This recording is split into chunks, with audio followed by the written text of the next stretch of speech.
welcome back to my channel. My name is Brittany Bundles and welcome to our Sunday Chit Chat Q&A video. If you are new to this channel, on Sundays I read through questions via comments, DMs, text messages, emails. I choose one topic to go over and elaborate on. So if you are interested, be sure to give this video a big thumbs up. Please be sure to subscribe and let's get right into the video. So today I'm going to be answering a question that was sent to me. It was sent to me last week. So I'm honestly not, I can't remember if it was from an email or if it was from a text message. I think it was from an email. But anyway, I went ahead and I wrote down the question and then I wrote some of my thoughts, and I'm going to be sharing those thoughts with you in this video. So the question is, what do I do if I don't want my website anymore? Now, I do want to say this. Before you decide to do anything with your website, before you decide to throw in the towel, make sure this is something that you want to do. I talk a lot about, the changes that you'll go through as an entrepreneur with your business. Some days you may feel like you're, all in, and some days you may feel like just throw the whole business away. I talk about being consistent. I also talk about, it's okay if you decide that if you try a certain avenue with your business and it doesn't work, it's definitely okay to, remove that, area or option that you implemented. It's okay to make changes. It's okay to do all of that. If you've been following me for a while, then about a year ago, I opened a whole salon, and it was something that I decided I didn't want to continue with as far as with bad chick hair. And so I'm the first person to tell you that it's okay to try things for your business. For example, a website. You can try selling your products on a website. If it just does not work for you, if it's something that you are not finding enjoyment in, if it's something that you are certain that you don't want to do anymore, then I'm going to go over some options that you can do if you don't want your website. However, I would just stress this: be certain that this is what you want. Even when I decided that I did not want the salon portion of Bad Chick Hair anymore, I had to do some deep thinking. I had to pray about it. I consulted friends and family. I was in deep thought for a while. It wasn't like I just woke up one day, got tired of it, and closed the shop. So I just don't want any of you to make any rash decisions with your business and then you regret them later.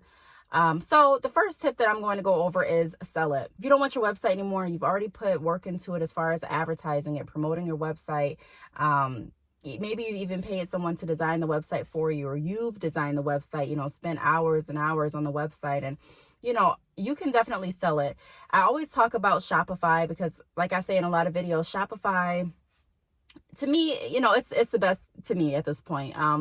It's the best e-commerce site. There's so many different apps. There's so many different tools that Shopify provides. There's so many different, options that they have to customize your store. Not just that, but they also have a option where you can sell your website directly through it's Exchange, but you can get to that portion of selling your website through your Shopify store. And so it's very simple to do. And like I said, it's right through your Shopify store. All you have to do is go to your settings. After you log into your shop, go to settings, go to accounts, scroll all the way down, and then you'll see an option to sell your online store through Exchange.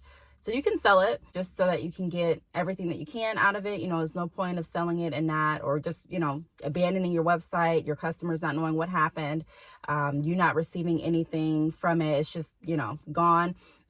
If you are wanting to close your business or a website, we have to still be responsible. I remember when I closed my salon, I had an option. I had an option to not say anything and just close it. And I had an option to tell my supporters and tell my customers and clients what was going to happen. And I remember writing on my Facebook wall and on my Instagram and even making a video, and some people coming to me like, whoa, like, why did you write all of that? Why did you say that you're closing? I wouldn't have done that. And that took a lot of strength and a lot of courage. And the truth is, when you are a business owner, you have a responsibility, not only to yourself and not only to, your family, but you also have a responsibility to your community, to, the social media world. If you're on social media, to your future clients, to your current clients, to your past clients, to your customers. You have a responsibility to let them know where you stand. So, I would never recommend just abandoning your website because it's not fair and it's not the right thing to do. And also think ahead of time. if you do decide to open something else in the future, if you do decide to embark on a different journey, you know, people may still bring up or remember the fact that you just closed cold turkey without letting anyone know anything. So I always say, be as professional as you can. We have to start changing our mindset to be, you know, to be in a business owner's mindset. Typically when stores go out of business, they announce it. They either have a going out of business sale, or they, you know, put something up on their website or on their door. So it has to kind of, I don't want to say it has to, but in my opinion, it should still be some of the same requirements when you are running a business as well. Just set the right expectation. We talk about that a lot in different videos, but the first option that you do have is selling your website. If you don't have a Shopify online store and you are interested, click the link down below in the description box. You will go ahead and receive a free trial, and then you can choose the plan that works best for you. The second option that you have is place it on hold. So before you place it on hold, make sure this is what you really want to do. You still do have to pay each month. You don't have to pay the full amount of your plan. You do receive a reduced plan through Shopify, but you can definitely put your website on hold. So just kind of put it on hold until you are ready to pick up, you know, your website and your business again and keep it moving. I wouldn't really recommend placing it on hold for just any reason. Everyone's circumstance and situation is different, but I do know that consistency is one of the main factors in increasing your business, being consistent and being there. So that means even the days that you don't feel like dealing with your website, even the days that you don't feel like, you know, working with your customers, even the days that you don't feel like getting out of bed, you still have an obligation. You're still, you know, you still need to be committed. It's just like the same kind of analogy when you go to work, you're 9 to 5, you know, it's like you have so many days, or a lot of companies have so many days they'll give you to not come to work before they don't need you anymore. And so that's because, you know, you need to be there. Your presence needs to be there because you need to work daily to keep the progress moving forward with your business.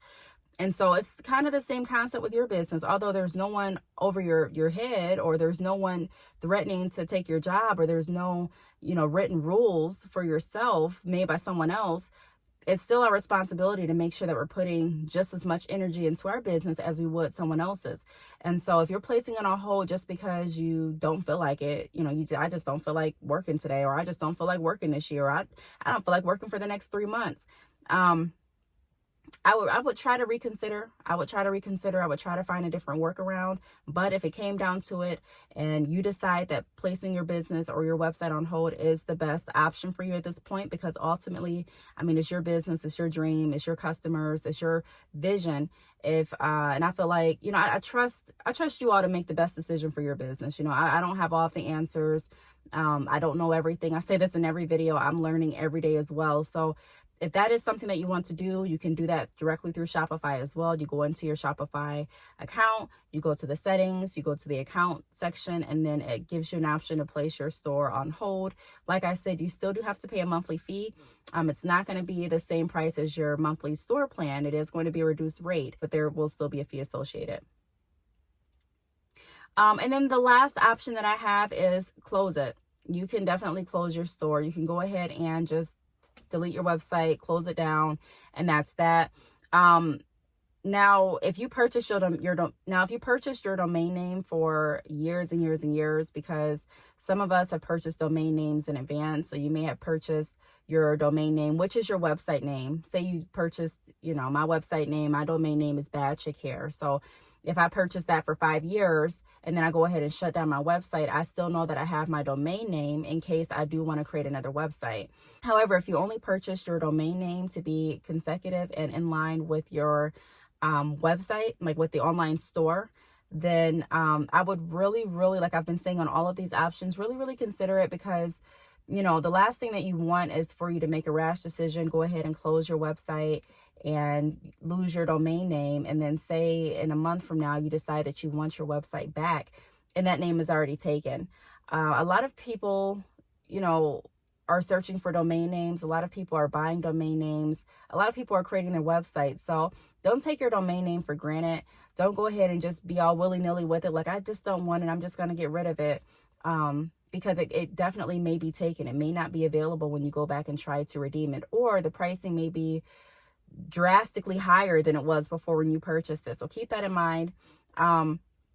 If you decide to close your website and you still have your domain name and you're like, hey, if I decide in a month I want to continue, then I can go ahead and create another website.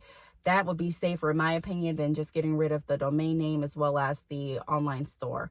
I would at least hold on to the domain name for a little bit longer, just to ensure that this is something that you truly want to do and truly want to get rid of. Also, I mean, we went over selling it, placing your website on hold, and closing it. You can also give your website to a family member or a friend. A lot of times there are people that are in close relation to us that really do want a business, and they may not really, say it, or it may have not come up in conversation, but I would ask if it's someone that you really trust, that really, you feel that would do really good with your business and with your website. And if you're like, hey, I'd rather give my website over to this person versus just closing it completely down. I mean, businesses change owners frequently. They change management frequently. So if this is something that you want to do as well, my last option would be, or tip would be, to consult a family member or a friend that you're close to go ahead and take over the website for you. So I hope this answered your question. If you have any other questions, feel free to leave them down below. Thank you so much for watching, and I will see you all in my next video. Bye.